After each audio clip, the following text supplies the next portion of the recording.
Hey guys, here's another quick YouTube video of a new product I just picked up. It's the 1/24th scale, looks like it was the RGT Off-Roading version 2, V2. So it's a Defender basically body.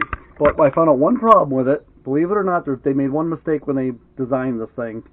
And I figured out a good way to fix it. And most people might not care, but I did. It had a lot to do with the front travel and the rear travel.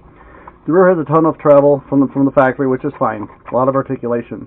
The front only went up a very slight amount before it hits the servo. The pumpkin, which your differential housing, would actually bump right into that. It still does hit. However, that's because the servo was mounted so low that this thing only moved up and down just 2 millimeters short of where it is now.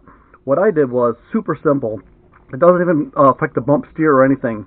So basically, I took the servo, took the two screws out, and then I put in these. You can get them anywhere. You probably have them in your hobby warehouse, meaning like your basement. It's a 2 millimeter spacer, 2 millimeters thick. And what I did was I took the servo off, disconnected that the tie rod end right there, and I slipped two of these underneath the servo to raise the servo. What that did is it pulled the servo horn and the ball link away from, basically lifted it 2 more millimeters up.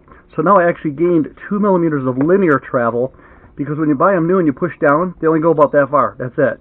You lift it up and it would hit. Now I've got more travel up and down than it did from stock. And what that also gave me is more articulation. Now it actually has a lot more room to go before it actually bangs into the servo horn. So what you could do is, and I may actually do it, is raise the servo a little more. And what that might, and the cool thing about this is it doesn't change the ride height. It doesn't change anything about the ride height of the vehicle. All it will do is give you more front articulation, is what you want on a crawler, before it actually hits the servo horn. And you can see that actually the ball on the push rod actually almost clearly bumps right into the front steering tie bar.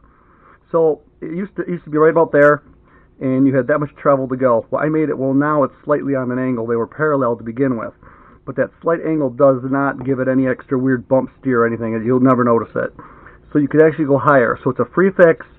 2 spacers underneath between the servo and the servo plate that it's mounted to.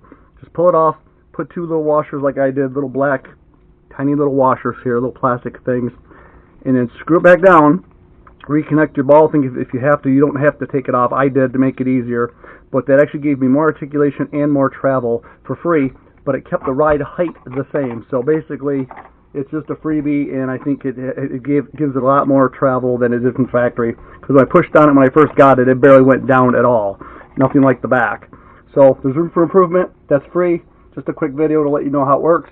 And otherwise, that's about it. Thanks.